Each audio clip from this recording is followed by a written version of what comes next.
Enzo Recto, kalaban ang katiwalian at kasinungalingan, kakampi sa katotohanan at kabutihan. Yung line of questioning ni Alan Peter at saka ni Pia, yun yung kaso na sinampan ni Torion sa Supreme Court. Yung usapin na pwede ba kayong mag-elect ng presiding judge na hindi Senate President. Diba? Yun yung atake ni Alan Peter at saka ni Pia. Tapos, the day after, yun yung sinampan ni Torion. Kaya makikita mo, hindi ito mga senator judges. Ito ay kasama sa defense lawyer. Ang problema, attorney, tingin mo may kinabukasan yung final ni professional filer Torion sa Supreme Court? Walang kinabukasan yun. Dahil malinaw naman sa konstitusyon yung Senate, no, ay pwedeng gumawa ng rules nila sa impeachment. No? At ang malinaw lamang sa konstitusyon ay yung impeachment ng presidente, na yung Chief Justice ang magiging presiding judge. 'Di ba? Yun yung kanya Bumalik pa sila doon sa mga diskusyon. 'Di ba? Diskusyon sa Constitutional Commission. Bumalik pa sila ron. 'Di ba?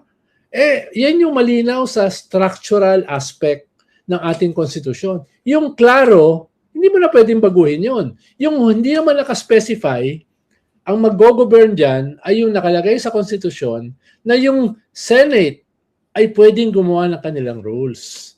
No? Kaya walang kinabukasan yun yung sinampan ni Torion. Di ba, attorney? Ano yan kahit nga si retired Associate Justice Adolph Ascona, yun napaka-fair na ng mga legal opinion niya. Sabi niya, hindi makikialam ang Korte Suprema sa mga bagay na tulad niyan sa impeachment kung wala namang grave abuse of discretion. Kumbaga, nag-decide ang Senate na wag na yung Senate President ang mag-preside, mag-elect sila. Wala namang nakalagay sa konstitusyon na dapat Senate President ang mag-preside.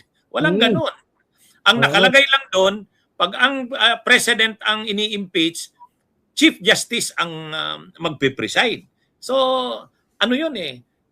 wala nang sinabi doon na kapag ibang positions, Senate President ang magpe-preside. Silent na doon sa bagay na yon. Ngayon, saan nakalagay yung Senate President ang magpe-preside? Sa rules ng impeachment ng Senate. Nakalagay yon. Pero yung rules naman ng impeachment, pwedeng amendahan ng mga senators mismo. At inamendahan nila yan nung June 3. Inamendahan nila nung June 3. Ay absent sila Cayetano. Kasalanan nila yan. Umabsent sila di ba? Tapos ngayon, kini-question nila na hindi daw pwede yun. Sa tingin ko, hindi magpo-prosper yan. Saka gumugulong na ang impeachment. Yun ngang mga bagay na mas matitindi pang usapin na Nalda, hindi nakialam ang Korte Suprema.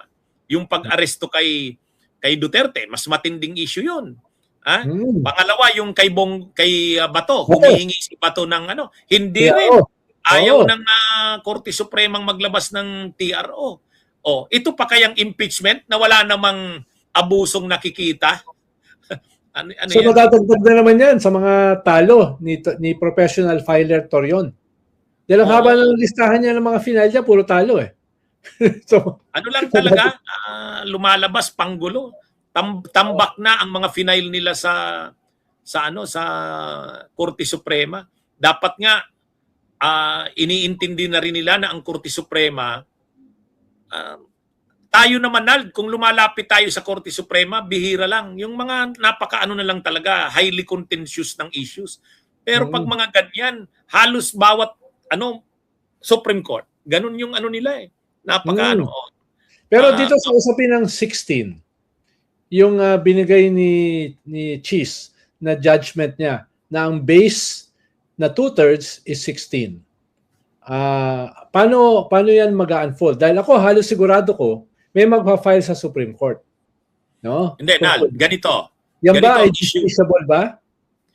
Hindi, ganito yung maganda yung paliwanag ni retired Associate Justice Adolph Ascona. Yung 'di ba pinalinaw ni Lacson kay Cheese Yun bang sinabi mo nung isang araw, nung first day, na 16 ang kailangang boto? Yan ba ay opinion mo lang o ruling? Kasi ruling mo na ba yan as chair? As presiding officer? Sabi ni Cheese, ruling ko na yon. Bakit importante yung sinabi niya na yon, na ruling niya na yon? So the fact na sinabi niya ng ruling, justiciable na yon. Oh. Kaya lang, tandaan natin, maganda rin yung sinabi ni retired associate Justice Adolf Ascona, hindi pa naman final yun eh. Pagdating ng panahon, yung butuhan na, sigurado, may magre-raise ng issue uli na yan. Pwede na uli yung pagbutuhan. Pwede naman uli yung pagbutuhan eh. Hindi naman final yun. Kumbaga, sa ngayon, ruling yan ng chair. Di ba?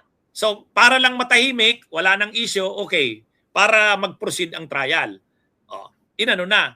Ngayon, pagdating ng panahon, tapos na ang lahat. Tapos na yung lahat ng articles, ng impeachment, magbubutuhan, pwedeng may mag-raise uli ng issue na yon. Ilan ba talaga? Doon, pwede na uling magbutuhan. At pwede doon, na i-adapt na yung Abilino versus Cuenco. Pwede yun. Ang kailangan lang naman majority vote, simple majority. Hindi naman kailangan ng hindi naman kailangan ng 2/3. Kasi ang nakalagay sa Constitution, kailangan ang 2/3 dun sa pag-convict or pag-convict sa impeachment. Pero yung mga motions, kung kailangan pagbutuhan, kasi may ruling yung chair, pero may hindi agree sa ruling ng chair. So ibig sabihin, parang may objection. So kung may objection, magdi-divide ng House. Di ba? So kailangan daw simple majority lang. Simple majority. O sa tingin mo ba hindi makukuha ang simple majority doon? Pagdating ng panahon, pag nanalo yung simple majority, pag sinabing ay wag na nating isama yung yung mga hindi naman sumama sa trial mismo, wag nang i-count 'yon. I-adapt natin yung Abilino versus Cuenco. Di na 'yon. Ibig sabihin, yung lang talaga, yung nag-participate lang sa trial. So pwede ngayon na ang lalabas na ang 2/3 na threshold is pwedeng 15, pwedeng 14. Sumababa siya na threshold. Ngayon, kung hindi sang-ayon diyan sila Torion, di lumapit sila sa Korte Suprema. Yan yung pwedeng diyan. Pwedeng ganyan. Hindi galing na yan kay retired Associate Justice Adolf Ascona. Pwede, pa rin yon. Sabi niya, hindi naman final yon. Pwede mo namang i-appeal sa body yung ruling ng chair. So, hindi ka mag-a-appeal sa Supreme Court, sa ruling ng chair. You appeal to the body.